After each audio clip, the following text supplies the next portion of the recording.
Hello, my name is Shayla Kennel, and today I'm going to talk to you about differentiated instruction, which is actually a new method that teachers are trying to introduce in the classroom. So what is differentiated instruction? So differentiated instruction is where a teacher takes a curriculum and she maximizes it to the needs of all the students. So basically teachers, when they adjust the curriculum and instruction to maximize the needs of all of her students, these kind of students include English language learners, average learners, talented students, gifted students, as well as students with learning disabilities. So differentiated instruction is not just a single strategy, but it's actually an approach to instruction that incorporates a variety of strategies, which include employing effective classroom management procedures, assessing readiness, teaching to the student's zone of proximal development, and then grouping students for instruction, especially students with significant learning problems. And then lastly, on this slide, differentiated instruction allows students to access the same classroom curriculum by providing entry points, learning tasks, and outcomes that are tailored to students' needs. So, what is differentiated instruction? Continued. So, differentiated instruction includes adjusting three main components, which I'm going to also talk about later during my presentation. Those three components include content, process, and product. So, when differentiated instruction, teachers are taking into consideration students' readiness, interest, and learning profile. So, when they are taking in consideration of students' readiness, this is talking about when getting to know about your students' readiness, you are determining each student's knowledge level and content area. So examples of this would be testing. You can do a self-report, work samples, and a KWL chart. And then their interest level. When getting to know about your students' interest, you're discovering interest to maintain engagement. So an example of this could be icebreakers, introductions, or you can discuss interest. So it's just like when in a normal classroom, when a teacher is wanting to get to know her students, she will, ask them to tell the class a little about herself. Basically an icebreaker to get to know her students. And then the learning profile. So when getting to know about your students' learning profiles, you are determining the best way each student learns. So I put in parentheses here that we're going to refer to Dr. Howard Gardner's multiple intelligences, because that's where these come in handy. So when differentiating instruction, you always want to make sure that you understand, since it's a heterogeneous classroom, you want to make sure that you're able to understand their learning profiles. So take me for example. I am a visual spatial learner. So, which means I need to see how the teacher is going to teach this content. So that would basically mean that I work well with graphic organizers. I need you to show me a PowerPoint presentation, videos. I need to basically see how you are working out this process.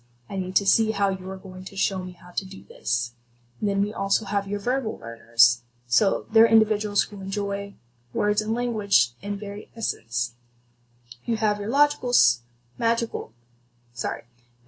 and mathematical learners. So they learn best with mathematical and logical problems. So they're really good at accounting. They're good at anything that involves math, even chemistry, biology, any of that. So they're good with math.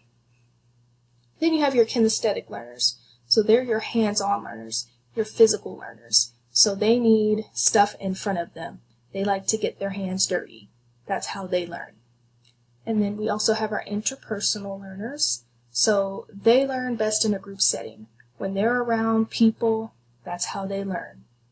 And then intrapersonal learners, they like to work independently. They don't really like to work in groups. That's how they learn, by working by themselves. And then lastly, an auditory learner. They work best by listening. So sound is how they are able to listen. Okay. So what is differentiated instruction continued? So you can use ongoing assessment. So instead of assessing or testing students only at the end of a unit, teachers can use assessment before, during, and after a unit to gather information critical to providing effective instruction. So there are 3 types of assessments that teachers can use for ongoing assessment. You have your pre-assessment, which teachers can use pre-assessments as a way of differentiating instruction to assess students' prior knowledge, interests, and learning needs. Then we also have formative assessments. This is where you're using assessments to, you're using these during the middle of a unit. So instead of doing all of this at the end, you're going to do this during the unit to see what type of knowledge the student has gained. And then we also have summative assessments. So teachers can use summative assessments, which are post-instructional assessments to determine attained knowledges by assigning grades. So example of this would be you can use tests and projects as a great way to assess students. And then we have flexible grouping. So in order for students to successfully differentiate instruction, teachers should utilize flexible grouping, which means modifying group in order to meet academic needs of students. So you have your homogeneous grouping, which is grouping students with similar needs to focus on a specific skill or content. Then you also have heterogeneous grouping, which is grouping of students with different needs to bring varying strengths to group. Okay? Alright, so how do teachers differentiate instruction? So in order to be able to differentiate instruction, it is very important that teachers understand the different types of learners in the classroom, as I went over on the previous slides, and set up instruction to best fit the needs of all learning styles. Also, teachers can get to know their students better by having students take quizzes, surveys, activities, anything that students can complete to learn more about what learning style best suits their intelligence. Okay, so we are going to move on to content. So when differentiating instruction, content refers to the knowledge and skills students already know and need to acquire. So one way to differentiate content for heterogeneous classrooms is to tier content. So when you as a teacher tier content, all students are going to complete the same activity, but the content is going to vary in difficulty. So usually your students are going to be divided into 3 groups, aka you're going to have your low performing students, your middle performing students, and then your higher performing students, aka group 1, 2, and 3. And that's how they are going to complete their work. So next, as a part of content in differentiating instruction, we have providing a variety of materials. So you can differentiate content based on readiness level, interest, or learning profile by offering a variety of materials. We can offer a range of textbooks. You can have grade level text to where the teacher can provide text 1 or 2 grade levels below and above the grade level. This is going to allow students who are struggling with the reading level or complexity of the skill to access the content at the level that is best for them. Okay? And then you can also provide supplemental materials, which is going to be internet resources, magazines, newspapers, audiobooks, videos, computer games. And then a good suggestion for teachers would be to build a library of varied textbooks and supplemental materials for differentiated instruction. Our next slide is presentation styles. So when content is presented, teachers should utilize a variety of presentation styles. So this means you need to say it. Lecturing, discussing, questioning, read it aloud. You need to show it. You need to show pictures, transparency over overhead. You need to do a whiteboard, through film, even by caption. And then lastly, you need to model it. So you need to demonstrate, think aloud, act it out, or build it or construct it. Scaffolding. So this method is a process through which a teacher adds support for students in order to enhance learning and aid in the mastery of tasks. So basically, scaffolding is where, so an example I'm going to use for this is teaching your child how to walk. So at first, you're going to provide the support for your child to walk, right? Your child is going to stand. Your child is going to look for anything to hold on until he or she feels comfortable enough to walk. That's basically what scaffolding is here. You're basically using support materials to help your students get to that level they need to be. Learning contracts. So a learning contract is an agreement between the teacher and the student that specifies in the writing the work will complete in a given amount of time. So you can use these learning contracts to differentiate the curriculum based on the student's readiness level or learning profile. And then compacting. So to differentiate instruction for advanced learners who have already mastered certain content or skills, teachers may want to consider compacting the curriculum. So doing this allows the students to skip content they know will provide quickly through content. This strategy targets students' readiness level, and it can be applied to any subject at any grade level. So when you as a teacher compact the curriculum, it involves 3 steps: assess the student's knowledge, create a plan for mastering all parts of the curriculum, and then creating a plan for enrichment activities. Process. When teachers differentiate process, they teach the same skill or concept to each student.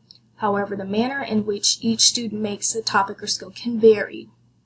So with process, you can use tiered activities, learning centers, interactive journals, and then my next slide here, you can also use graphic organizers, jigsaw activities, and manipulatives. And all right here I have a description of how all of these can affect and help differentiating a classroom. Product.